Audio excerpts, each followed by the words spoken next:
Hello guys, ഇന്ന് ഉത്രാടാണ് കേട്ടോ. പക്ഷെ ഞങ്ങൾക്ക് ഉത്രാട പാച്ചിലുകളോ ഉത്രാട തിരക്കുകളോ ഒന്നുമില്ല. ഇപ്രാവശ്യം ഓണം ഇല്ല നമ്മൾക്ക്. അതുകൊണ്ട് തന്നെ എന്നത്തെയും പോലൊരു ദിവസം കേട്ടോ, പ്രത്യേകിച്ച് ഒന്നുമില്ല ചെയ്യാനായിട്ട്. ഓണം ഉണ്ടെങ്കിൽ ഓണം ഊട്ടണ പരിപാടികൾ, പൂക്കളിടുന്നതിൻ്റെ പരിപാടികളൊക്കെ ആയിട്ട് ഭയങ്കര തിരക്കായിരിക്കും നമ്മുടെ വീട്ടിൽ. Hello guys, welcome back to Picky Couples. നമ്മുടെ പുതിയൊരു വീഡിയോയിലേക്ക് എല്ലാവർക്കും സ്വാഗതം. ഇന്നിപ്പോൾ ഉത്രാടാണ്, ഉത്രാടത്തിൻ്റെ ഈവനിങ് ആണ്, ഉച്ചരിഞ്ഞിട്ടുണ്ട്. ഞങ്ങൾക്കാണെങ്കിൽ ഓണമില്ലാത്തതുകൊണ്ട് അതിൻ്റെ റിലേറ്റ് ആയിട്ടുള്ള ഒരു സംഭവങ്ങളും ഇല്ല, ഓണപ്പൂക്കളം ഇട്ടിട്ടില്ല, അല്ലെങ്കിൽ ഇന്ന് ഒരു പരിപാടി ഒന്നുമില്ല കേട്ടോ. അപ്പോൾ ഞങ്ങളിങ്ങനെ വെറുതെ ഇരിക്കുകയാണ്. ഇന്ന് രാവിലെ നമുക്കൊരു സ്ഥലത്ത് പോകാനുണ്ടായിരുന്നു, അവിടുന്ന് പോയി വന്നുള്ളൂ. രാവിലെ പോയതാണ്. അടുക്കളയിൽ കുറേ പാത്രങ്ങളൊക്കെ ഉണ്ട്, അതൊക്കെ ഒന്ന് കഴുകണം. പിന്നെ അപ്പുറത്തൊക്കെ ഓണം ഉണ്ടോയെന്ന് എനിക്കറിയില്ല. അപ്പുറത്തായിട്ട് ഓണം ഉണ്ടെങ്കിൽ ഓണവിളി നമുക്ക് കേൾക്കാം, അത്രേ ഉള്ളൂ. മറ്റേ കാക്കിരിപ്പിനൊക്കെ വിളിച്ചിട്ട്. പിന്നെ അറിയാമല്ലോ, നമ്മുടെ അമ്മായി മരിച്ചിരിക്കുന്നതുകൊണ്ട് തന്നെ നമ്മളെ വീട്ടിൽ ആർക്കും ഓണം ഇല്ല. എൻ്റെ വീട്ടിലായാലും ഓണം ഇല്ല. അവിടെ ഒരു അമ്മ മരിച്ചിട്ടുണ്ട്, അപ്പോൾ അവിടെയും ഓണം ഊട്ടണമൊന്നും സംഭവങ്ങളൊന്നും ഇല്ല. അപ്പം ഞങ്ങൾ ഒരു ശോകമുഖമായ ഒരവസ്ഥയിലാണ്. പ്രത്യേകിച്ച് കലാപരിപാടികളോ ഒന്നുമില്ല. പിള്ളേർക്കായാലും ഇപ്രാവശ്യം ഡ്രസ്സും സംഭവങ്ങളൊന്നും പിള്ളേർക്ക് അങ്ങനെ എടുത്തില്ല. ഒരു ആവശ്യത്തിന് വേണ്ടിയിട്ട് ഒരു ഷർട്ട് എടുത്തുള്ളൂ കേട്ടോ. അങ്ങനെയായിട്ട് ഇപ്രാവശ്യത്തെ ഓണം അങ്ങനെ പോട്ടെ എന്ന് വിചാരിച്ചു. നമ്മൾക്ക് ഇന്നത്തെ ഒരു ദിവസം പതിവ് പോലെ ഒരു ദിവസത്തെ പോലെ തന്നെ ഒരു ദിവസം തന്നെയാണ്, വേറൊരു മാറ്റമൊന്നുമില്ല. ചെറിയൊരു ഇതുണ്ട്, കാരണം എല്ലാ കൊല്ലം നമ്മൾ ഈ പറഞ്ഞ ഓണാഘോഷിക്കുക. ഇന്നത്തെ ദിവസത്തിന് ഒരു പ്രത്യേക സംഭവങ്ങളൊക്കെയാണ്. പക്ഷെ അഞ്ചു ചേച്ചിക്ക് അവിടെ വീട്ടിൽ ഓണം ഉണ്ട്, അതുകൊണ്ട് തന്നെ അഞ്ചു വീട്ടിലേക്ക് പോകാൻ വേണ്ടിയിട്ട് റെഡി ആവാണ് കേട്ടോ. പാറൂസിനെയും നമ്മുടെ കാശുകുട്ടനെയും കൂട്ടിയിട്ട് അവിടെ ഓണം ഊട്ടുവാൻ വേണ്ടിയിട്ട് പോകാൻ റെഡിയാണ്. അപ്പം നാളെ എന്തായാലും മിക്കതും ഞങ്ങൾ അങ്ങോട്ടേക്ക് പോകും. ഉച്ചയ്ക്ക് ഞങ്ങൾ വിളിച്ചിട്ടുണ്ട് കണ്ണാച്ചൻ, അപ്പം ഞങ്ങൾ അങ്ങോട്ട് പോകും. അത് കഴിഞ്ഞിട്ട് നേരെ ഞാൻ എൻ്റെ വീട്ടിൽ പോകും. നാളെയും മറ്റന്നാളും അതിൻ്റെ പിറ്റന്നാളൊക്കെ ആയിട്ട് അമ്മയ്ക്ക് ഒരു അടുപ്പിച്ച് കിട്ടിയൊരു ദിവസമാണ് മുടക്ക്. അപ്പം ഞാൻ എന്തായാലും വീട്ടിൽ പോവും. അങ്ങനെയായിട്ട് ചേച്ചി വരും. എന്തെന്ന് പരിപാടി വീട്ടിൽ പോയിട്ട് ചേച്ചി വന്നിട്ട് വേണം അവിടെ ഓണം ഊട്ടാൻ, ആട്ട വെക്കാൻ, കാക്കിരിപ്പിനെ സഞ്ചി അണിച്ചൊരുക്കില്ലേ, ചേച്ചി പോണ വഴിക്ക് വേണം തുമ്പപ്പൂ പൊട്ടിക്കാൻ വേണ്ടി. എത്ര ഉത്തരവാദിത്തങ്ങളാ ചേച്ചി. ഞാൻ 8 വർഷത്തിന് ശേഷം എൻ്റെ വീട്ടിൽ ഓണം ഊട്ടാൻ പോവാണ് ഗൈസ്. ഇപ്പം ഇവിടെ ഇല്ലാത്തതുകൊണ്ട് പിന്നെ എൻ്റെ കാശുക്കുട്ടൻ സഞ്ജുവിനൊക്കെ ആയിട്ട് എന്നെ ഓണൂട്ടി കാലം മറന്നു. അപ്പം എന്തായാലും വിചാരിച്ചു ഇപ്പം ഇവിടെ എന്തായാലും ഓണം ഇല്ലല്ലോ, അപ്പം ഇപ്രാവശ്യം അവിടെ പിള്ളേർക്ക് ഓണൂട്ടാമല്ലോ, കാശിക്കുട്ടനൊക്കെ ഓണൂട്ടാമല്ലോ, അങ്ങനെ വിചാരിച്ചിട്ട്. പിന്നെ ഇവിടെ എന്ന് വെച്ചിട്ടുണ്ടെങ്കിൽ വെളുപ്പിനാണ് ഓണൂട്ടം, പുലർച്ചെ 3 മണി ചാന്തൂട്ടൊക്കെ പുലർച്ചെ. പക്ഷെ നമ്മളവിടെ നമ്മുടെ പ്രദേശത്തൊക്കെ തലേ ദിവസം ഒരു 8:30-9 മണിയോടുകൂടി 9-ക്കുള്ളിൽ കലാപരിപാടി അവസാനിപ്പിച്ച് കാക്കിരിപ്പതിന് എടുത്ത് ഓക്കെ ഗൈസ്, ഞാനെപ്പോഴേ റെഡി ആവട്ടെ. ഇപ്പൊ തന്നെ സമയം 4:30 ആയിട്ടുണ്ട്. പൂവണ്ട തിക്കും തിരക്കും തൃശ്ശൂർ പൂരം തുടങ്ങിയിട്ടുണ്ട്. തുമ്പപ്പൂ ഉണ്ടോ എന്ന് നോക്കാൻ പോവാണ് ഞാൻ. ശരി ചേച്ചി തുമ്പപ്പൂ പറിക്കുമ്പോൾ നാളെ ഒഫീഷ്യലായിട്ട് ഓണം ഉണ്ടാനായിട്ട് വരണേ രാവിലെ തന്നെ. സദ്യയുള്ള പരിപാടിക്ക് എവിടെയാലും എത്തിയിരിക്കും. അപ്പൊ അടുക്കളയിൽ കുറച്ച് പണികളുണ്ട്, അത് തീർത്തേക്കട്ടെ. അത് തീർത്തേച്ചിട്ട് വെറുതെ കുത്തിരിക്കാം, വേറൊരു പരിപാടി ഇല്ല. ഇവരും കൂടി പോയി കഴിഞ്ഞിട്ടുണ്ടെങ്കിൽ ശോകമുഖമായിരിക്കും. പിന്നെ നമ്മുടെ പിള്ളേരോട് ഒന്നും അറിയില്ല, സമയം പോണത് അറിയില്ല. അവരെ തല്ലൂടി തീർത്തോളൂ ആ സമയങ്ങളൊക്കെ. ഞാനിപ്പോൾ കല്യാണം കഴിഞ്ഞ് വന്നിട്ട് 6 വർഷമായിട്ടോ. ഇതിനിടയിൽ ഒരു കൊല്ലമാണ് നമുക്ക് ഓണം വിഷു മിസ്സായിട്ടുള്ളത്, അതും മാമ മരിച്ചിട്ട്. ബാക്കി എല്ലാ കൊല്ലവും നമ്മൾ ഓണം ആഘോഷിച്ചിട്ടുണ്ടെന്നാണ് എൻ്റെ ഒരു ഓർമ്മ. ഇവിടുത്തെ ഓണത്തിനായാലും വിഷുവിനൊക്കെ ആയാലും കുറച്ചുകൂടി കൂടുതൽ എൻ്റെ വീട്ടിൽ ആഘോഷിനേക്കാളും കൂടുതൽ സംഭവങ്ങൾ, എന്താ പറയുക, ചടങ്ങുകളൊക്കെ ഞാൻ കൂടുതൽ കണ്ടിട്ടുണ്ട് കേട്ടോ. അതായത് ഇതിൻ്റെ തലേ ദിവസം, ഈ ഒരു ഓണത്തിൻ്റെ വിഷുവിൻ്റെ തലേദിവസം ഞങ്ങൾ ഉറങ്ങാറില്ലെന്ന് തന്നെ പറയാം. ഒരുപാട് പണികളുണ്ടായിരിക്കും. പണികൾ മീൻസ് ഇതിനോട് ബന്ധപ്പെട്ടിട്ട് കുറേ കാര്യങ്ങളൊക്കെ ഉണ്ടായിരിക്കും ചെയ്യാനൊക്കെ ആയിട്ട്. അപ്പോൾ ഒരുവിധം പാത്രങ്ങൾ ഒതുക്കി കഴിഞ്ഞിട്ടുണ്ട്, വൃത്തിയാക്കി കഴിഞ്ഞിട്ടുണ്ട്. ഇനി ഇപ്പുറത്തുണ്ടായിരുന്നു. രാവിലെ ഞങ്ങൾ നേരത്തെ പോകേണ്ട തന്നെ ആ ഒരു സമയത്ത് ഞങ്ങളിതൊന്നും ചെയ്യാൻ നിന്നില്ല, പിന്നെ അതിനേക്കാളും ലേറ്റ് ആയിരിക്കും. അപ്പം അങ്ങനെയൊക്കെയാണ് കേട്ടോ. അപ്പം 5 പോകാനായിട്ട് റെഡി ആയിട്ടുണ്ട്. 5 തുമ്പപ്പൂ അപ്പുറത്തുനിന്നൊക്കെ പോയിട്ട് പിള്ളേരൊക്കെ ഇന്ന് തല്ലുകൂടിയിട്ട് വാങ്ങിച്ചിട്ടൊക്കെ ഉണ്ട്. 5 പറഞ്ഞ പോലെ ഞാനും ഒരു 6 വർഷം കഴിഞ്ഞു കേട്ടോ നമ്മുടെ സ്വന്തം വീട്ടിൽ ഓണം ആഘോഷിച്ചിട്ട്. ഞാൻ മറന്നുപോയി സത്യം പറഞ്ഞിട്ടുണ്ടെങ്കിൽ. അതൊരു മിസ്സിങ് തന്നെയല്ലേ, കല്യാണം കഴിച്ചു പോകുന്ന പെൺകുട്ടികൾക്ക്. പിന്നെ നമ്മുടെ വീട്ടിൽ വന്ന് ഓണോ വിഷു ഒക്കെ കൂടാൻ അന്നത്തെ ദിവസം എന്തായാലും പറ്റില്ലല്ലോ. പക്ഷേ നമ്മൾ ഇവിടുത്തെ പണിക്കാട്ടിലത്തെ സംഭവങ്ങളൊക്കെ അതിനേക്കാളും വലിയ രീതിക്കായിട്ട് നമ്മൾ ചെയ്യുക എല്ലാവരും കൂടി ആകുമ്പോൾ അതിനും വേറൊരു സുഖം തന്നെയാണ്. ഇവിടെയാണെങ്കിൽ തലേദിവസം കുറേ പരിപാടികളൊക്കെ ഉണ്ട്. കാക്കിരിപ്പിനെ അണിയിച്ചൊരുക്കുക, കളം പിടിക്കുക, പൂക്കളിടുക. ഇവിടെയൊക്കെ പാതിരാത്രിയാണ് പൂക്കളിടുക, അല്ലെങ്കിൽ പുലർച്ചെയാണ് പൂക്കളിടുക. പക്ഷെ എൻ്റെ വീട്ടിലാണെങ്കിൽ എന്താ ചെയ്യാന്നറിയാം, ഞാനൊരു 6 മണി 6:30 ആകുമ്പോൾ അമ്മ പൂവൊക്കെ വാങ്ങിച്ചിട്ടുണ്ടായിരിക്കും. പൂവൊക്കെ ഇട്ടിട്ട് പൂക്കളം സെറ്റാകും വേഗം തന്നെ കേട്ടോ. അങ്ങനെയാണ്. പിന്നെ ഒരു 8:30-9 കൂടിയിട്ട് നമ്മൾ കാക്കിയതിപ്പനെ വിളിച്ച് ഓണം ആർപ്പോ ഇറോ സംഭവങ്ങളും കഴിച്ചു വയ്ക്കിട്ട. വേഗം ഞങ്ങൾ നമ്മൾ ആ ഒരു സമയം ഉണ്ടല്ലോ, നമ്മളിങ്ങനെ കാക്കിയതിപ്പനെ വെക്കേണ്ട സമയം സ്റ്റാർട്ട് ചെയ്യുമ്പോൾ തന്നെ നമ്മളത് ചെയ്യും. പിന്നെ പുലർച്ചെ എണീറ്റ് ചെയ്യാൻ നിൽക്കില്ല. ഒന്നാമത് അമ്മയ്ക്ക് പേടിയാണ്. ആ ഒരു സമയത്ത് ഞാനും അമ്മയും മാത്രമേ ഉണ്ടാവുള്ളൂ വീട്ടിൽ. അപ്പോൾ ഒരു 3 മണി 4 മണി സമയത്ത് എണീറ്റിട്ട് ഇങ്ങനത്തെ ചടങ്ങുകളൊക്കെ ചെയ്യാനായിട്ട് അമ്മയ്ക്ക് പേടിയാണ്, ടെൻഷനാണ്. ആരെങ്കിലും എന്തെങ്കിലും ചെയ്യുമെന്ന് സത്യമായിട്ട് പറഞ്ഞതാണ് കേട്ടോ. അതുകൊണ്ട് ഞങ്ങൾ ആ പരിപാടി വേഗം കഴിച്ചു വയ്ക്കാറാണ് പതിവ്. പക്ഷേ ഇവിടെ അങ്ങനെയല്ല, എല്ലാം പുലർച്ചെയാണ് പൂജാ സംഭവങ്ങളൊക്കെ ചെയ്യുന്നത്.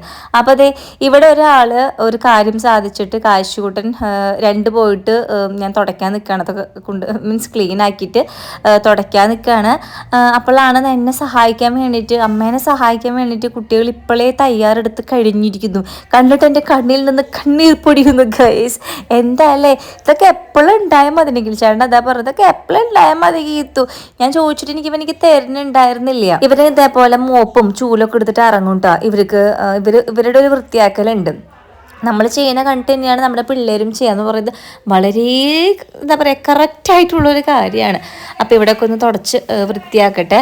നമുക്ക് എന്താ പറയുക, ഉത്രാടം ഇല്ലെങ്കിലും നമ്മൾ നമ്മുടെ വീടും പരിസരവും നല്ല വൃത്തിയിൽ കൊണ്ടു നടക്കണം. അങ്ങനെയാണല്ലോ നമ്മുടെ കാരണന്മാരങ്ങോട്ട് പറയുക. അപ്പോൾ അതേപോലെ തന്നെ ചെയ്യാമെന്ന് വിചാരിച്ചു കേട്ടോ. സത്യം പറഞ്ഞാൽ എനിക്ക് കുറച്ച് വിഷമമുണ്ട്. അല്ലെങ്കിൽ ഈ ഒരു സമയത്ത് ഞങ്ങൾ ഫുള്ളി എന്താ പറയുക, ഭയങ്കര ഒരു എൻഗേജ്ഡ് ആവുന്ന ഒരു സമയങ്ങളാണ്. ഓരോ കാര്യങ്ങളൊക്കെ ചെയ്യാനും എന്തെങ്കിലും ഇല്ലാത്തതാണെങ്കിൽ പോയി വാങ്ങിക്കും, അങ്ങനെയൊക്കെ ആയിട്ട്. പിന്നെ നാളത്തേക്കായാലും എൻ്റെ ആയാലും അഞ്ജുവിൻ്റെ ആയാലും അമ്മയുടെ ആയാലും ഡ്രസ്സൊക്കെ ഞങ്ങൾ വേഗം തേച്ച് വയ്ക്കും. കാരണം ഇനി വൈകുന്നേരം എടുക്കുമ്പോൾ നമുക്ക് വേറെ പല പണികളും വരുമല്ലോ. ഇപ്രാവശ്യം അങ്ങനെയൊന്നും ഇല്ല. നാളെ ഞാൻ ഏതെങ്കിലും ഒരു ചുരിദാർ ഇടും. അല്ലെങ്കിൽ ഇങ്ങനെ അഞ്ജുവിൻ്റെ ബർത്ത്ഡേക്ക് അവൾക്ക് ഡ്രസ്സ് എടുക്കാൻ പോയപ്പോൾ ഞാനൊരു 400 രൂപയുടെ ഒരു ചുരിദാർ എടുത്തിട്ടുണ്ടായിരുന്നു. അപ്പോൾ അത് അവളുടെ സ്റ്റിച്ച് ചെയ്യാൻ കൊടുത്തപ്പോൾ എൻ്റെയും കൊടുത്തിട്ടുണ്ടായിരുന്നു. അപ്പോൾ അതെന്തായാലും സ്റ്റിച്ച് ചെയ്ത് കിട്ടിയിട്ടുണ്ട്, അതിടും. അച്ഛനത് ചായ വെച്ചിട്ടുണ്ട്, അച്ഛനല്ല എല്ലാവർക്കും ചായ വെച്ചിട്ടുണ്ട്, അത് കൊണ്ട് കൊടുക്കാൻ പോവാണ്. അപ്പം ഞാനിങ്ങനെ പ്ലാൻ ചെയ്യായിരുന്നു കേട്ടോ. 5 കൂടിയും പോയി കണ്ടിട്ടുണ്ടെങ്കിൽ ഭയങ്കര ഒരു എന്തായാലും മൂകതയായിരിക്കും. അപ്പം നമുക്ക് ഇവിടെ അടുത്തേക്ക് എവിടേക്കും പോവാം, അമ്മായിമാരെ വീട്ടിലേക്ക് അങ്ങനെയൊക്കെ പോവാം. പക്ഷേ എവിടെ പോയിട്ടും കാര്യമില്ല, അവിടെ ആർക്കും ഓണമില്ല. പിന്നെ വെറുതെ ചുമ്മാ ഒന്ന് പോവാന്നുള്ളൂ. അങ്ങനെയൊക്കെ ഞങ്ങളിങ്ങനെ പ്ലാൻ ചെയ്യായിരുന്നു. അപ്പോഴേക്കും കുഞ്ഞാവ് വന്നിട്ടുണ്ട്. അപ്പം അവനും ചായ കുടിച്ചുകൊണ്ടിരിക്കുകയാണ്. കപ്പലണ്ടിയും പിന്നെ എന്നിട്ടായിരുന്നു ഉപ്പേരി ഉണ്ടായിരുന്നു. ഉപ്പേരിയൊക്കെ കൂട്ടിയിട്ട് ഞങ്ങൾ ചായ കുടിക്കുകയാണ്. അപ്പോഴേക്കും ഞാൻ പറഞ്ഞ പോലെ തന്നെ ഞാൻ ഡ്രസ്സ് മാറി വന്നു, എവിടേക്കെങ്കിലും ഒന്ന് ഇറങ്ങാമെന്ന് വിചാരിച്ചിട്ടാ. അപ്പം അതിന് മുന്നോടിയായിട്ട് നമ്മുടെ വീട്ടിൽ വിളക്ക് വെച്ചിട്ട് പോകാമെന്ന് വിചാരിച്ചു. ഒരു ഐശ്വര്യം വരട്ടെ അല്ലേ, നമ്മുടെ വീട്ടിൽ ഓണമില്ലെങ്കിലും നമ്മൾ ഐശ്വര്യം കൊണ്ടുവരണ്ടേ, അങ്ങനെയല്ലേ ഗൈസ് അല്ലേ. അപ്പം 5 തീരിട്ടിട്ട് ഇന്ന് വിളക്ക് വയ്ക്കാമെന്ന് വിചാരിച്ചു. അങ്ങനെയൊക്കെ. പിന്നെ എന്താ പറയുക, അങ്ങനെ ഒരു സുഖമില്ലായ്മ എനിക്ക് ഇത്ര നാളെ. ഇതിനിടയിൽ എൻ്റെ വീട്ടിലൊക്കെ വെച്ചിട്ടായാലും എനിക്ക് ഓണം കൂടാൻ പറ്റാത്ത പല അവസ്ഥകളൊക്കെ ഉണ്ടായിട്ടുണ്ടെങ്കിലും ഇത്രയും വിഷമം ഉണ്ടായിട്ടില്ല കേട്ടോ. ആ സത്യമാണ് ഞാൻ പറയുന്നത്. ഇപ്പം നമ്മുടെ വീട്ടിലേക്ക് ആയാലും ആരെങ്കിലുമൊക്കെ മരിച്ചിട്ടൊക്കെ ഉണ്ടെങ്കിലും ഓണം കൂടാൻ പറ്റാത്ത അവസ്ഥകൾ ഉണ്ടായിട്ടുണ്ടെങ്കിലും എനിക്ക് ഇത്രയും വിഷമം ഉണ്ടായിട്ടില്ല. ഇപ്രാവശ്യം ഭയങ്കര വിഷമം. അതെന്താണെന്ന് എനിക്ക് തോന്നുന്നു വെച്ചിട്ടുണ്ടെങ്കിൽ, നമ്മൾ എല്ലാവരും കൂടിയും ഒരു കൂടാൻ പറ്റുന്ന, ആഘോഷിക്കാൻ പറ്റുന്നൊരു സംഭവമായിരുന്നു. അപ്പോൾ അതിലൊന്നാമത് 5 പോവുകയും ചെയ്തു. അപ്പോൾ വീട്ടിൽ ഞങ്ങൾ മാത്രം. അപ്പോൾ എന്തോ ഭയങ്കര ഒരു ഒറ്റപ്പെടൽ എനിക്ക് ഫീൽ ചെയ്തു കേട്ടോ. എൻ്റെ മനസ്സിൽ ഇങ്ങനെ ഒരു സംഭവം വന്നുകൊണ്ടിരിക്കുക. അപ്പോൾ ഞാനിങ്ങനെ ആലോചിക്കുകയായിരുന്നു, നാളെ ആകുമ്പോൾ എനിക്ക് അവൾ പോയിട്ടുണ്ടെങ്കിൽ ഒന്നാമത് എനിക്ക് വിഷമമാണ്. അഞ്ചപ്പോൾ വീട്ടിലൊക്കെ പോയിട്ടുണ്ടെങ്കിൽ അവൾ വരുന്ന വരെ എനിക്ക് പറഞ്ഞ പോലെ ഞാൻ എല്ലാ കാര്യങ്ങളും പറയാനും എൻ്റെ വായം മിണ്ടാതിരിക്കില്ല. അവളോട് ഇങ്ങനെ സംസാരിച്ചുകൊണ്ടേയിരിക്കും. അവളോട് ഞാൻ പറയുമ്പോൾ എന്താ അഞ്ചു ഞാനിങ്ങനെ സമയം പോലും മിണ്ടാടി, നിന്നോട് എന്തെങ്കിലുമൊക്കെ ആയിട്ട് ഞാൻ പറഞ്ഞുകൊണ്ടിരിക്കില്ലേ. സത്യം പറഞ്ഞാൽ ഞാൻ നമ്മുടെ വീട്ടിൽ ഇംഗ്ലീഷ് കൂടുതൽ സംസാരിക്കുന്ന ഒരാൾ അഞ്ചു എന്ന് തന്നെ പറയാം കേട്ടോ. അപ്പോൾ ഇന്നത്തെ ഒരു ദിവസം അവൾ പോയപ്പോൾ ഞാൻ അവളെ ഒരുപാട് മിസ് ചെയ്തു ഗൈസ്. അപ്പം ഞങ്ങൾ എന്തായാലും വിചാരിച്ചു എവിടത്തേക്കെങ്കിലും പുറത്തേക്ക് ഇറങ്ങാം, ചുമ്മാ കോട്ടപ്പുറത്തേക്കായാലും പോയിട്ട് വരാൻ വിചാരിച്ചു. അങ്ങനെ ഈ 2 മാക്രിക്കുട്ടന്മാരെയും റെഡിയാക്കി നിർത്തിയപ്പോഴാണ് ഈ പറമ്പിൽ ചെളിയിൽ കളിക്കാൻ പോണത് കേട്ടോ. അപ്പോൾ അവിടെ ചെന്ന് നീൽച്ചേട്ടൻ 2 പെട കൊടുത്തിട്ട് വിളിച്ചുകൊണ്ട് വരുന്നുണ്ട്. പിന്നെ അടി കൊടുക്കാൻ നിന്നില്ല.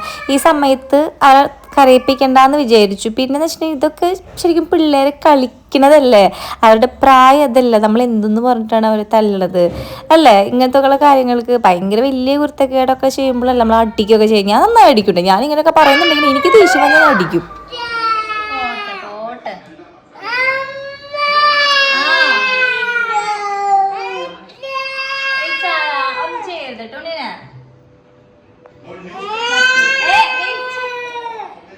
ലൈറ്റ് എടുക്കട്ടെ, വെയിറ്റ് നിഖിൽച്ചാൻ്റെ കയ്യിൽ നിന്ന് ചെറുതായിട്ടൊന്ന് കിട്ടിയിട്ടോ. അപ്പം അതിൻ്റെ സങ്കടമാണ്. അതിനുസ്റ്റാണെങ്കിൽ ഭയങ്കര സങ്കടം വരില്ല. ഡാന്ന് വിളിച്ചാലും മതി, അതിന് ഇങ്ങനെ പൊട്ടി പൊട്ടി വിതിമ്പിക്കരും. അല്ലിക്കുട്ടനാണെങ്കിൽ സങ്കടം ഉണ്ടെങ്കിലും മാക്സിമം മൂപ്പര് പിടിച്ച് നിൽക്കാൻ നോക്കും കേട്ടോ. അങ്ങനെയാണ് ചെയ്യാറ്. അപ്പോൾ അതേ വിളക്ക് കേട്ടിട്ട് അമ്മയ്ക്കാണെങ്കിൽ വയ്യാതിരിക്കുകയാണ്, ഷോൾഡർ പെയിൻ ആയിട്ടിരിക്കുകയാണ്, കൈ ഉളുക്കിയിട്ടൊക്കെ ആയിട്ട് കുറച്ച് സീനായിട്ടിരിക്കുകയാണ്. അപ്പം അമ്മയും പുറത്തിരിക്കുകയാണ്, അച്ഛനും പുറത്തിരിക്കുകയാണ്. അങ്ങനെ ഞങ്ങളെല്ലാവരും മുഖത്തോട് മുഖം നോക്കിയിരിക്കുകയായിരുന്നു. പിന്നെന്താ, ഞാൻ ഈ വിളക്ക് വെക്കട്ടെ. വിളക്ക് വെച്ചിട്ട് വേണം ബാക്കി കാര്യങ്ങൾ.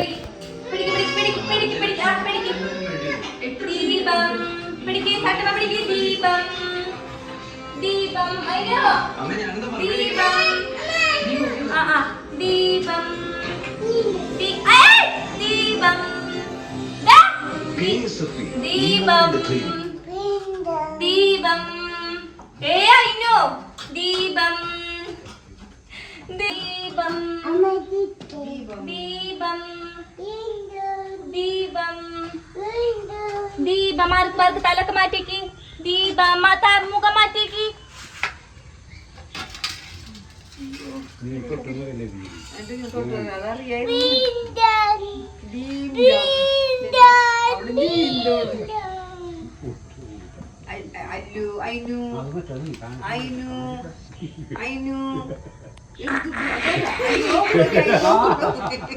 അവനെ ഫോട്ടോയിൽ കണ്ടില്ലടാ.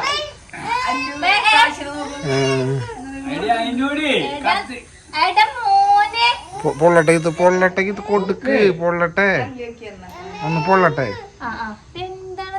അവരും കൈ പിടിക്കുമോ തോന്നുന്നു. നേരത്തെ അവരും കൈ പിടിച്ചാലേ കൊണ്ടുവന്നത്.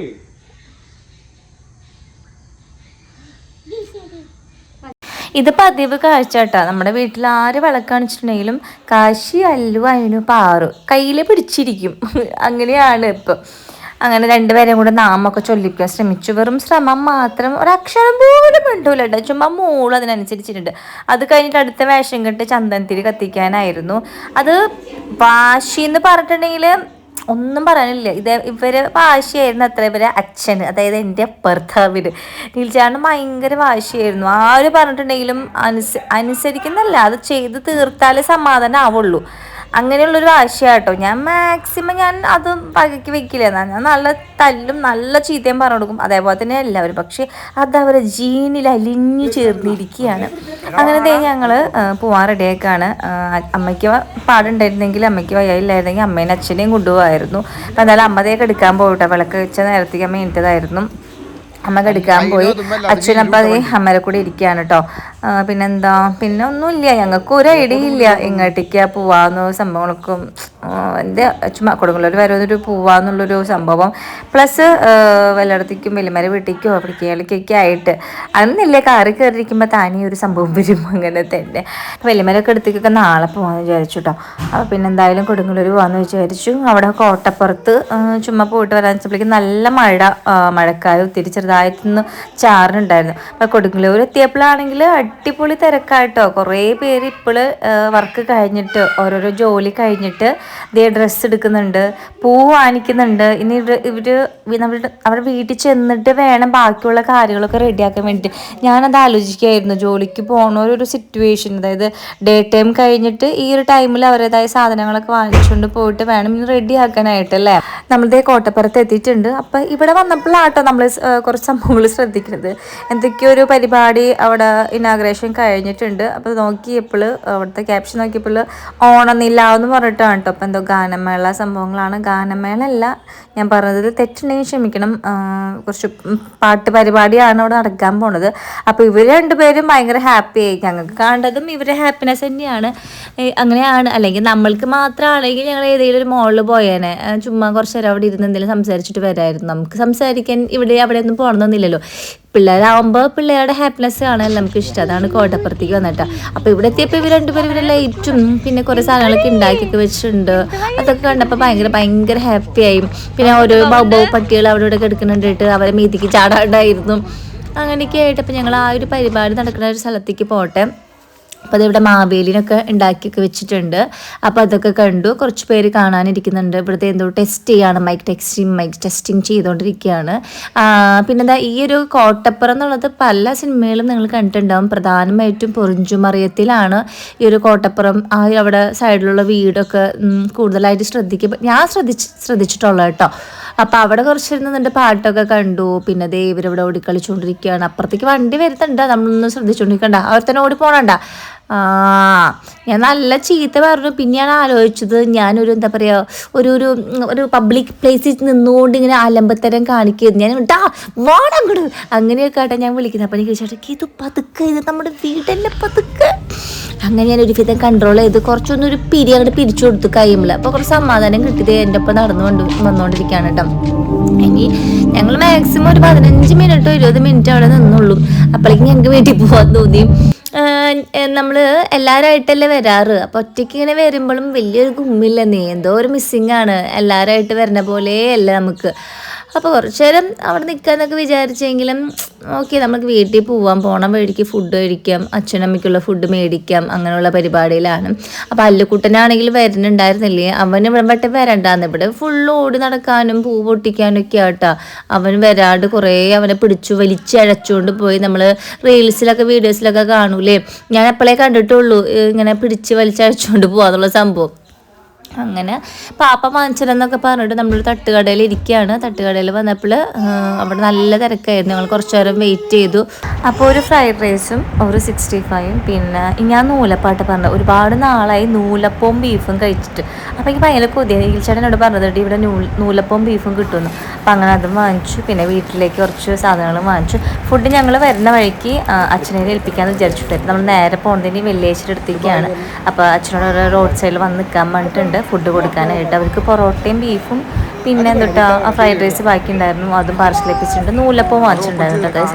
അപ്പോൾ അത്രേ ഉള്ളൂ. നമ്മുടെ ഉത്രാട പാച്ചിൽ എന്ന് പറയുന്നത് ഭയങ്കര സിമ്പിളായിരുന്നു. അടുത്ത പോലെ എന്തായാലും പൊളിക്കാം. എല്ലാവർക്കും നന്നായിരിക്കട്ടെ. ടാറ്റാ.